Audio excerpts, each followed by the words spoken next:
তিনি পরীক্ষিত নেতা বিএনপি সরকার কর্তৃক জাতীয়তাবাদী দলের জাতীয়তাবাদী আইনজীবী ফোরাম সহ গোটা বিএনপি পরিবারের সকল পর্যায়ের সম্মানিত নেতৃবৃন্দ, প্রিয় বোন এবং ভাইয়েরা, আসসালামু আলাইকুম। এই ছাত্রদল একটু দাম ভাই, অনেক শুভেচ্ছা নিচ্ছে, অনেক শুভেচ্ছা। প্রিয় বন্ধুরা, বাংলাদেশের ইতিহাসে 21শে ফেব্রুয়ারি আমরা ভাষা ফিরে পেয়েছিলাম, মায়ের ভাষার কথার অধিকার ফিরে পেয়েছিলাম। আজ সেই ফেব্রুয়ারি মাসের 25-এ এসে 21শে ফেরত পাওয়া ভাষা আমরা হারিয়ে ফেলেছি। যখন আমাদের দেশের গৌরবোজ্জ্বল মুক্তিযুদ্ধের অন্যতম নায়ক যারা, সেই সেনাবাহিনীর গর্বিত 57 জন চৌক সেনা অফিসার সহ প্রায় 74 জনের মতো সেদিন নিহত হয়েছিল তথাকথিত বিডিআর বিদ্রোহের মাধ্যমে। আজকে সেই দিন, আজকের দিনটিকে জাতীয় দিবস হিসেবে ঘোষণা করা হয়েছে। এই দিবসের সঙ্গে বিএনপির পক্ষ থেকে আমরা এই পটুয়াখালী অঞ্চলের মানুষরা সবাই একাত্মতা প্রকাশ করছি। মহান 71-এর মুক্তিযুদ্ধে যারা আত্মদান করেছেন সেই বীর শহীদদের প্রতি সম্মান জানাচ্ছি, সম্ভ্রম হারানো মা-বোনদের প্রতি শ্রদ্ধা জানাচ্ছি এবং একই সঙ্গে 24-এর আন্দোলনে ছাত্র জনতার মধ্য থেকে যারা নিহত হয়েছেন, আহত হয়েছেন, তাদের প্রতি আমাদের অপরিসীম শ্রদ্ধা। বাংলাদেশ জাতীয়তাবাদী দল হচ্ছে আমাদের একটি রাজনৈতিক দল। এই রাজনৈতিক দল সবাইকে বুকের মধ্যে টেনে নিতে জানে, কাউকে দূরে সরিয়ে রাখতে পছন্দ করে না।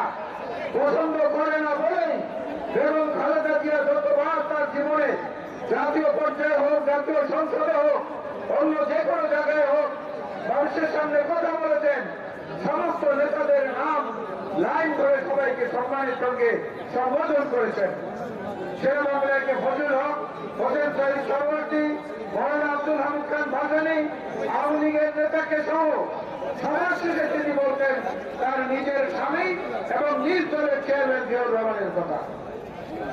উদারতার কত বড় পরিচয় থাকে এইটা করতে পারে, এটা দেশনেত্রী বেগম খালেদা জিয়া প্রমাণ, বিএনপি তার প্রমাণ।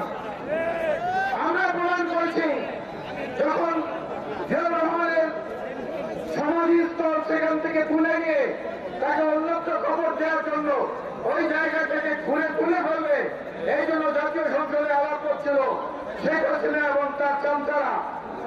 তার ঠিক কয়েক বছর আগে আমরা তারেক রহমানের নেতৃত্বে শেখ মুজিবের মাজার জিয়ারত করেছিলাম। এইখানে হচ্ছে তাদের সঙ্গে আমাদের পার্থক্য। তাদের সঙ্গে আমাদের পার্থক্য হচ্ছে এইখানে এই পটুয়াখালীর প্রত্যন্ত অঞ্চলে অঞ্চলে আবুল কুদ্দুসুর রহমানের নেতৃত্বে সরকার চুক্তি সহ অন্যান্য নেতৃবৃন্দের নেতৃত্বে আমাদের সাংগঠনিক এবং রাজনৈতিক কর্মকাণ্ড চলছিল। সেই সময় যেখানে সেখানে তারা করেছে, আমাদেরকে কুপিয়েছে, আমাদেরকে পুলিশে ধরিয়ে দিয়েছে, বাড়ি ঘরে আগুন দিয়েছে, ব্যবসা প্রতিষ্ঠান ধ্বংস করে দিয়েছে। আমরা কিন্তু প্রতিদান বা প্রতিশোধ নিতে চাই নাই, নিতে চাই নাই। আওয়ামী লীগ বলেছিল, আপনাদের মনে আছে বেশি দিন আগের কথা না, আওয়ামী লীগ বলেছিল আওয়ামী লীগ যদি ক্ষমতা থেকে সরে যায় বিএনপির হাতে নাকি এক রাত্রে 5 লক্ষ আওয়ামী লীগ নেতা কর্মী মারা যাবে। বলেছিল না? আপনাদের বলেছিল। এই আওয়ামী লীগ চলে গেছে, 7 মাস হয়ে গেছে। 7 মাসে 7 জন মানুষ বিএনপির হাতে নিহত হয় নাই। আমরা কিন্তু জানি আওয়ামী লীগের কে কোথায় লুকিয়ে আছেন, আমরা কিন্তু জানি আওয়ামী লীগের কে কোথায় আশ্রয় নিয়েছেন। আমরা কিন্তু কোথাও হামলা করতে যাচ্ছি না, তাহলে তাদের সঙ্গে আমাদের যে পার্থক্য এইটা মানুষের সামনে আমরা উপস্থাপন করতে পারবো না। আমাদেরকে বুঝতে হবে বিএনপি একটা বহুবিধ চরিত্রের মানুষের কি সংগঠন। এইটা কোনো ক্যারিয়ার বেসড অর্গানাইজেশন না, এইটা হচ্ছে মাল্টিকাস্ট অর্গানাইজেশন। এখানে দুষ্ট লোক নাই এই কথা আমরা বলবো না, নিঃসন্দেহে দুষ্ট লোক আছে। তাদের দুষ্টমির কারণে, তাদের অনৈতিক কাজের কারণে গত 7 মাসে 1,500-এর উপরে নেতা কর্মীকে আমরা বহিষ্কার করেছি।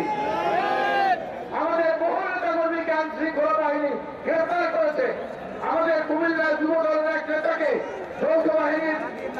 হাতে গ্রেপ্তার হওয়ার সময় সে নিহত হয়েছে, আমরা একটা প্রতিবাদ মিছিল করি নাই। কেন করি নাই? এই সরকার হচ্ছে ছাত্র জনতার সমর্থনের সরকার। এই সরকার হচ্ছে বাংলাদেশের সকল শ্রেণী পেশার মানুষের সমর্থনের সরকার। এই সরকারকে বিরক্ত করা আমাদের সবার বিরুদ্ধ, বরং তাকে সহায়তা করা আমাদের দায়িত্ব। আমরা সেটা করে যাচ্ছি।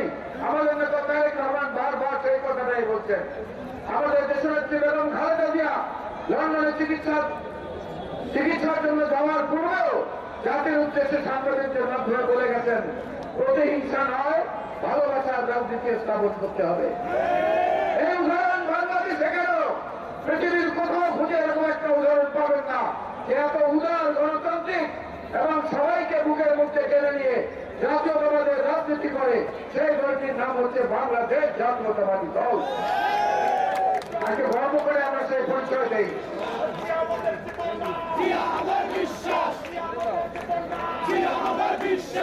তিন প্রজন্মের নেতৃত্ব পরিবর্তন হয়েছে। শহীদ জিয়াউর রহমান বীরুত্তম, তারপরে বেগম খালেদা জিয়া, বর্তমানে আমাদের কমান্ডার ইন চিফ জনাব তারেক রহমান।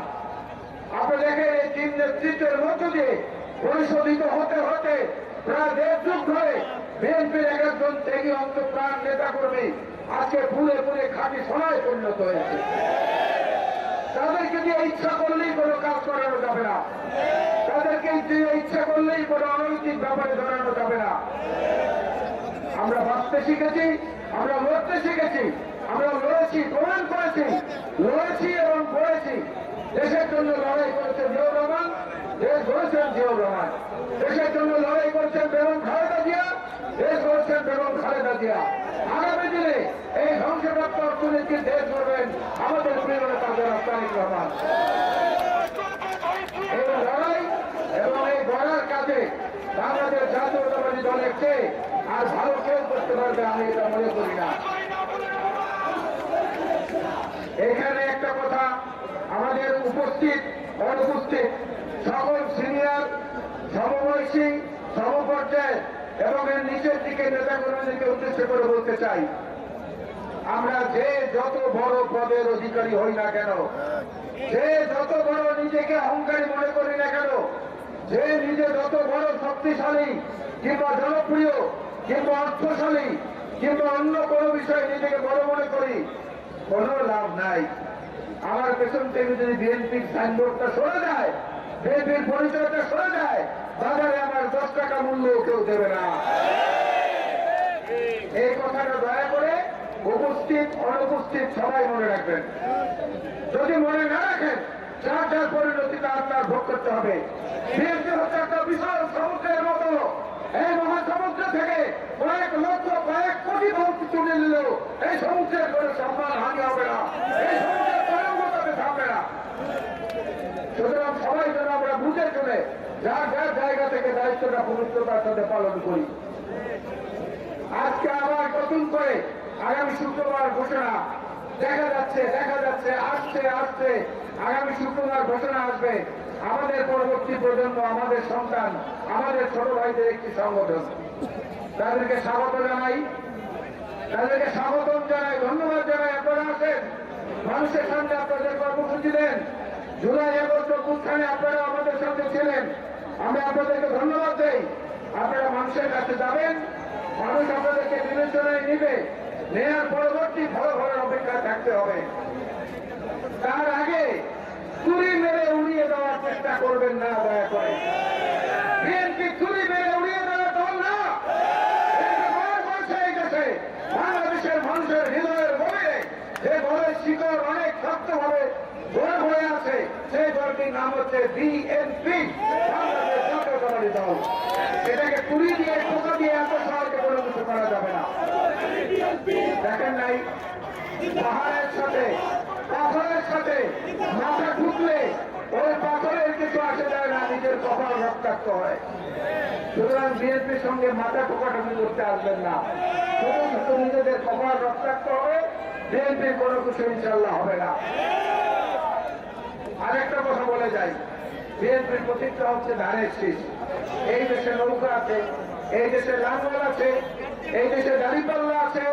এই লাঙ্গল, নৌকা, দাঁড়িপাল্লা বা আরো যেসব প্রতীক আছে হিসাব করে দেখেন, প্রত্যেকটা প্রতীককে ইচ্ছা করলে আপনি তৈরি করতে পারবেন। কাঠ সেলাই করে, কাঠ লেবেল করে লাঙ্গল বানাতে পারবেন। বাঁশ লেবেল করে বাঁশকে সিলাই করে দাঁড়িপাল্লা বানাতে পারবেন। নৌকা কাঠ দিয়ে বানাতে পারবেন। কিন্তু এই ধানের শীষের একটা ফলা, একটা শীষ পৃথিবীতে কার ক্ষমতা নাই আল্লাহ তারা তৈরি করা, ক্ষমতা নাই। এই ধানের শীষ হচ্ছে আল্লাহর বিশেষ রহমতপ্রাপ্ত একটা প্রতীক, যেটা মানুষের পক্ষে তৈরি করা সম্ভব না। আমরা সেই প্রতীকের অধিকারী। সুতরাং আমরা মহান আল্লাহ রাব্বুল আলামিনের উপরে বিস্তার দৃঢ় আস্থা এবং বিশ্বাস রাখি। এই সংবিধানে বিসমিল্লাহির রহমানির রহিম সংশোধন করেছে বিএনপি।